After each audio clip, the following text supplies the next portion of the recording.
বদিউর রহমান একজন অবসরপ্রাপ্ত সচিব, এনবিআর এর চেয়ারম্যান ছিলেন। ওনাকে দেখে এবং ওনার কথা শুনে ওনাকে প্রগতিশীল মনে হয়। ভারিক্কি চালে আমলার মতো কথা বলেন এবং তিনি তার থেকে যা জানা যায়, তার কথাবার্তা শুনে তিনি একজন জনপ্রিয় টক শো ব্যক্তিত্ব। এখন তিনি বোধহয় আওয়ামী লীগের কাছ থেকে নমিনেশনও চেয়েছিলেন বা আওয়ামী লীগের নমিনেশন কিনেছিলেন কয়েকবার। তো এইরকম একজন আমলা, যাকে আমরা সমাজের অগ্রসর মানুষ ধরে নিতে পারি, তার ভাষ্য মতে তিনি যেদিন জুলাই জঙ্গিদের, এই সব আত্মস্বীকৃত আত্মঘাতী জঙ্গিদের, হাসনাত, নাহিদ, সার্জিস, এরা যেদিন এদের এনসিপি, ন্যাশনাল সিটিজেন পার্টি গঠন করে মানিক মিয়া অ্যাভিনিউতে, তিনি নাকি ওটা দেখার জন্য ওদের অনুষ্ঠান যখন শুরু হবে তারও আধা ঘন্টা আগে গিয়ে তিনি ওখানে হাজির হয়েছিলেন। এই বদিউর রহমানের ভাষ্য মতে তিনি অত্যন্ত আগ্রহী ছিলেন তরুণরা কি করে, এবং তিনি তৃতীয় শক্তি চাইতেন, অর্থাৎ খালেদা জিয়া, শেখ হাসিনাকে বাদ দিয়ে রাজনীতিতে। এগুলো ঠিক আছে, উনি চাইতে পারেন। এখন তো উনি নিশ্চয়ই এই জঙ্গিদের ব্যাপারে ওনার বোঝা যায় যে উনি এখন আর জঙ্গিদের প্রতি ওনার সেই মোহ নাই।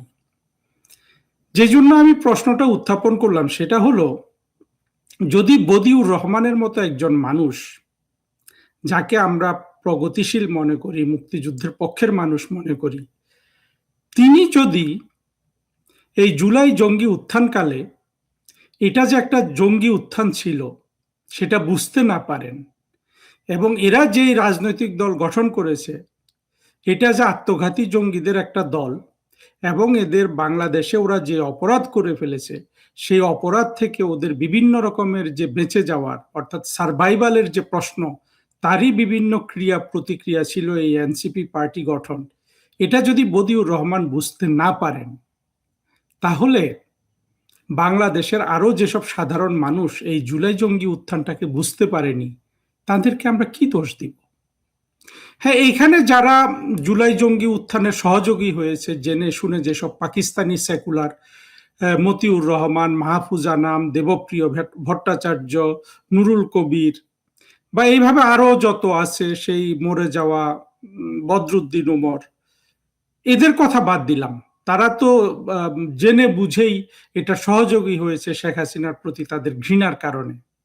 কিন্তু বদিউর রহমানের মতো মানুষরা যখন, তাদের যত এত লেগে যায়, এত দেরি হয় বুঝতে, এটা 2 বছর, 2.5 বছর, 3 বছর, হ্যাঁ, সেই সন্ত্রাসীরা রাজনৈতিক দল করবে সেটা দেখার জন্য উনি আধা ঘন্টা আগে গিয়ে ওইখানে বসেছিলেন। কি নিবিড় মনোযোগ, কি কৌতূহল! না, আশা করি উনি মিথ্যা বলছেন না। সত্য যদি বলে থাকেন, আমার হাসি আটকাবো কিভাবে বলুন? এটা কত করুণ একটা দশা বাংলাদেশের সমাজের। তারা কিন্তু এটা যে একটা পরিপূর্ণরূপে জঙ্গি উত্থান ছিল, তারা সেটা কিন্তু বুঝতে পারেনি। আবার ধরুন, এই যে হাদি হাদি নামে যেই আত্মঘাতী সন্ত্রাসী, যাকে এই এই দুইজনের একজন মেরেছে, হয় ইউনুস মেরেছে নাইলে জামাতের শফিক, অর্থাৎ এদের এদের আয়োজনে তো হাদিকে খুন করা হয়েছিল। এই হাদি নিয়ে কথা বলতে গিয়ে লাল বদর ছিল বা আধা লাল বদর ছিল, এখন ইউনুসের সমালোচনা করে যে তুষার, ডাক্তার তুষার ছেলেটা, সে বোধহয় কেঁদেছিল হাদির কথা বলতে গিয়ে। দেখুন, এখনো বাংলাদেশের মানুষ জঙ্গিবাদের চোখ দিয়ে সবকিছু দেখছে, ফলে এই জিনিসটা তারা বুঝতে পারছে না যে হাদি নামে যেই জঙ্গিটাকে ইউনুস মেরে ফেললো, যার মৃতদেহ সিঙ্গাপুরে পাঠালো, এবং পাঠিয়ে ইউনুস প্রমাণ করলো যে ইউনুস যে শুধু খারাপ মানুষ তা না, সে যে কত বড় ধুরন্ধর একজন মানুষ, কিভাবে সে এটাকে ম্যানেজ করেছে, এটাও কিন্তু তার প্রমাণ। কিন্তু হাদি কি রিপ্রেজেন্ট করে? হাদি বাংলাদেশ সমাজের সবচেয়ে একটা করুণ এবং দুঃখজনক অধ্যায়কে রিপ্রেজেন্ট করে। সেটা কি? সেটা হলো গোটা বাংলাদেশ সমাজটা একেবারে আপনার বঙ্গবন্ধুকে খুন করার পর থেকে এবং বিশেষ করে 2024-এর জুলাই জঙ্গি উত্থানের পর থেকে কত নিম্ন পর্যায়ে চলে গিয়েছিল তার একটা রিপ্রেজেন্টেশন হলো এই হাদি। গালিগালাজ তো আছেই, তার যে সাংস্কৃতিক, তার যে আপনার সব মিলে তার যে নিজে যে সে যে পরিমাণ জঙ্গি ছিল, তার জন্য যখন আপাত ভদ্রলোকরা এই এই এই তুষারের মতো ছেলেগুলা যখন কান্নাকাটি করে টেলিভিশনে এসে, তখন তো পুরো বাংলাদেশের জন্য আপনার আপনার করুণা হওয়া ছাড়া আর কিছু নাই। এই দেশটা যে ধ্বংস হয়ে গেছে, মানে এই দেশটা যে সব দিক থেকে একটা একটা একটা মানে আবর্জনের স্তূপে বসে গেছে, এইটা বুঝতে তো আর কোনো অসুবিধা নাই। তবে কিছু কিছু এখন ব্যাখ্যা করা যাচ্ছে, দেখা যাচ্ছে যে এই তুষার বা প্রথম আলোর যে আনিসুল হক, ওই ছেলেটা যে গল্প উপন্যাস লেখে, এরা আবার আবদুল্লাহ আবু সাইদের সৃষ্টি। সে আবদুল্লাহ আবু সাইদ কি আজকে প্রমাণিত হয়ে গেছে, এ একটা পাকিস্তানি সেকুলার। এ একটা ভালো কাজ করেছে, অবশ্যই মানুষ তার মাধ্যমে ভালো ভালো বই হাতে পেয়েছে। আমি নিজেও এক সময় বিশ্ব সাহিত্য কেন্দ্রে নিয়মিত যেতাম, আমি সেখানকার মেম্বার ছিলাম, আমি সেখানে অনেক বিদেশি বই পড়েছি। সেই প্রশংসা তো করতে হবে, কিন্তু তার আড়ালে দেখা গেছে যে এই আবদুল্লাহ আবু সাইদ, সেও কিন্তু একজন পাকিস্তানি হিসাবে বাংলাদেশের আমাদের যে মুক্তিযুদ্ধের চেতনা, সেটাকে একজন ধ্বংসকারী হিসাবে কিন্তু নীরবে নিভৃতে কাজ করে গেছে।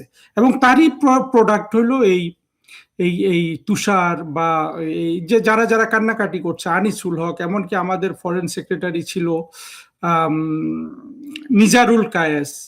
মিজারুল কায়েসি বা এত কৃত্রিম মানুষ, মানে কৃত্রিম অকৃত্রিমের মিশ্রণ কেন, এখন এটা কিন্তু এই আবদুল্লাহ আবু সাইদকে বিশ্লেষণ করে বলে দেওয়া যায়। কারণ এই মিজারুল কায়েসের প্রশংসায় পঞ্চমুখ ছিল আবদুল্লাহ আবু সাইদ।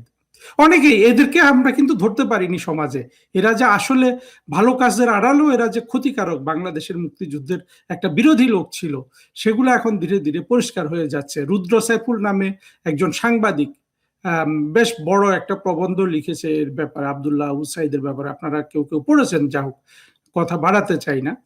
কিন্তু আমাদের ওই জায়গাটা আমরা বুঝতেই পারলাম না যে জুলাইতে যে জঙ্গি উত্থানটা হলো, এটা এরা এই বদিউর রহমানের মতো মানুষ, কিংবা এই তুষার, বা পরে আরো যারা ভোল পাল্টেছে, বা যাই হোক, সেটা নিন্দার দৃষ্টিতে বলবো না, আনিস আলমগীর বা আরো কিছু আছে, এদেরকে দেখলেও হাসি পায়, মাসুদ মাসুদ মাল, মাসুদ কামাল, এরা সবাই মোটামুটি জুলাই জঙ্গিদের একটু একটু সমালোচনা করতে শুরু করে। অনেকেই করেছে, এদের অনেককে আবার ইউনুস আটক করেছিল, কিন্তু এখনো কলিমুল্লাহকে কেন আটকে রেখেছে, অধ্যাপক কলিমুল্লাহকে, এটা আমার বুঝে আসে না। কারণ সেই লোক তো আর একই একই অবস্থায় আটকা পড়েছিল, তাকে কিন্তু এখনো কিন্তু জেলে আটকা রেখে গেছে, আশা করি তাকে মুক্তি দেওয়া হবে। এরা সবাই কিন্তু জঙ্গি উত্থানের পরপর জঙ্গিদের ব্যাপারে কিছু কিছু কথা বলা শুরু করেছে। তবে বেশিরভাগই কিন্তু আমরা ধারণা করি ইউনুসের কাছ থেকে কোনো কিছু না পেয়ে কিন্তু এরা জুলাই জঙ্গিদের বিরোধিতা বা তাদের একটু একটু স্বরূপ উন্মোচন করতে চেয়েছে। এদের কথা বললাম না, কিন্তু আমার কাছে বদিউর রহমানকে একটা উৎকৃষ্ট উদাহরণ মনে হয়, যে যার এত সময় লাগলো এই জুলাই জঙ্গি উত্থানটা বুঝতে, এবং যিনি একজন ভালো আমলা হিসাবে পরিচিত, সত্য অবশ্যই ওনাকে দেখে, ওনার কথাবার্তা শুনে, ওনার জীবনযাপন দেখে আমার ওনাকে সৎ মানুষ হিসাবে মনে হয়েছে। এবং একজন সৎ আমলা তো অবশ্যই গুরুত্বপূর্ণ বাংলাদেশের জন্য। শুধু তবে আমলাতন্ত্রের তো আর বাংলাদেশে আমরা কেউ শ্রদ্ধা করি না। আমি নিজেও একজন আমলা বলতে পারেন, আবার হয়তো চাকরিতে ফিরে যেতে পারি শেখ হাসিনার সরকার আসলে। সেই দিক থেকে আমি নিজেও আমলা, কিন্তু আমলাতন্ত্রের প্রতি আমার কোনো রেসপেক্ট নাই। তবে সেটা কোনো একটা ভিডিওতে বলবো। আজকে যেটা বলতে চাই, দেখেন, এই বদিউর রহমানরা যারা মানে যেই ধীর গতিতে এই জুলাই জঙ্গি অভ্যুত্থানকে বুঝেছেন, সেই আমলাদের নিয়ে শেখ হাসিনা কিভাবে বাংলাদেশটাকে এত উন্নত করলো মাত্র 17-16টা বছরে, এটা কিন্তু ভাবতে অবাক লাগে। আজকে জুলাই জঙ্গি উত্থানকে যত আমি বিশ্লেষণ করি, তত আমার শেখ হাসিনার প্রতি আমার যে শ্রদ্ধা, ভালোবাসা, সেটা কিন্তু বেড়ে যায়। সব জায়গায়, সমাজের সব জায়গায় একটা স্থবির একটা, মানে আমি এই এই ভিডিওটার শিরোনাম দিয়েছি গন্ডারের চামড়া দিয়ে জুলাই জঙ্গি উত্থান অনুধাবন। অর্থাৎ যে জায়গায় সবকিছু এত ধীর গতিতে চলে, যাদের বোধ বুদ্ধি এত ধীরে ধীরে কাজ করে, সেখানে শেখ হাসিনা যে বাংলাদেশটাকে এত উন্নত করলেন, এইটা কিন্তু আমাদের জন্য একটা মিরাকল কিন্তু। সেই উন্নতির বাংলাদেশটাকে কিন্তু ইউনূস ধ্বংস করে দিয়েছে। তারেক রহমান একটা স্থবিরতার মধ্যে ধরে রেখেছে। বাংলাদেশের মানুষের নাভিশ্বাস উঠেছে। কিন্তু বাংলাদেশের সাধারণ মানুষ কিন্তু আবার দ্রুত এটা বুঝতে পারছে। অর্থাৎ আমরা যেসব খবর পাচ্ছি বাংলাদেশের আনাচে কানাচে থেকে, প্রত্যন্ত অঞ্চল থেকে, যে এই এই জুলাই জঙ্গি উত্থান যে কত বড় একটা প্রহসন ছিল, বাংলাদেশের মানুষকে কিভাবে বেকুব বানিয়ে জঙ্গিরা দেশটাকে দখল করে নিল, এটা কিন্তু বাংলাদেশের দরিদ্র মানুষ এখন বুঝতে পারছে। তারা কিন্তু এখন শেখ হাসিনা ছাড়া আর কিছু চিন্তা করছে না। এটা কিন্তু সবার জন্য, অর্থাৎ 24-এর জুলাই জঙ্গিদের জন্য এবং 24-এ যারা এই জঙ্গি উত্থানের সহযোগী হয়েছিল তাদের জন্য কিন্তু একটা অশনি সংকেত। এবার কিন্তু এসপার ওসপার হবে। কারণ আমরা দেখেছি যে এই জঙ্গিদের আমরা এত খারাপ বলি কেন? আমাদের তো জঙ্গিবাদের সাথে এত খারাপ সম্পর্ক নর্মাল সম্পর্ক হতে পারতো। অর্থাৎ মার্কিন যুক্তরাষ্ট্র জঙ্গিবাদকে যেভাবে দেখে, ভারত যেভাবে জঙ্গিবাদকে দেখে, আমরা সেভাবে দেখতে পারতাম। অর্থাৎ একটা কিন্তু আমাদের সম্পর্কটা অতটা জঙ্গিবাদের সাথে স্বাভাবিক করা যাবে না। কারণ হলো এই জঙ্গিবাদটাই, এই মৌলবাদীরাই আবার আমাদের মুক্তিযুদ্ধের শত্রু। অর্থাৎ জঙ্গি মৌলবাদীরা পৃথিবীর অন্যান্য দেশের জন্য, যেখানে আপনার সৌদি আরবের জন্য বা মিশরের জন্য যে সে যদি শত্রু হিসাবে যদি আপনার 50 হয়, আমাদের জন্য শত্রু হিসাবে 100, কারণ সে আবার আমাদের মুক্তিযুদ্ধেরও শত্রু। এই শত্রু বাহিনী এবার কিন্তু আসলে এসপার ওসপার হবে। বাংলাদেশের সমস্যা কিন্তু একটাই, আমরা কিন্তু এখনো এই বাংলাদেশের সমস্যাটা সবার মানে যারা বোঝেন তাদের ভেতর থেকে কিন্তু সমস্যাটা উচ্চারিত হচ্ছে না। বাংলাদেশের সমস্যা ওটাই যে বাংলাদেশ ওই মুক্তিযুদ্ধের পক্ষে বিপক্ষে শক্তিতে বিভক্ত। বিপক্ষে শক্তিদের পরিচালনা করে জঙ্গি মৌলবাদীরা।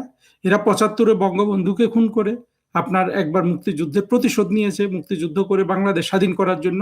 আবার 2024-এ প্রধানমন্ত্রী শেখ হাসিনা সরকারকে ক্ষমতা থেকে সরিয়ে আরেকবার কিন্তু ওরা 71-এ পরাজয়ের প্রতিশোধ গ্রহণ করলো।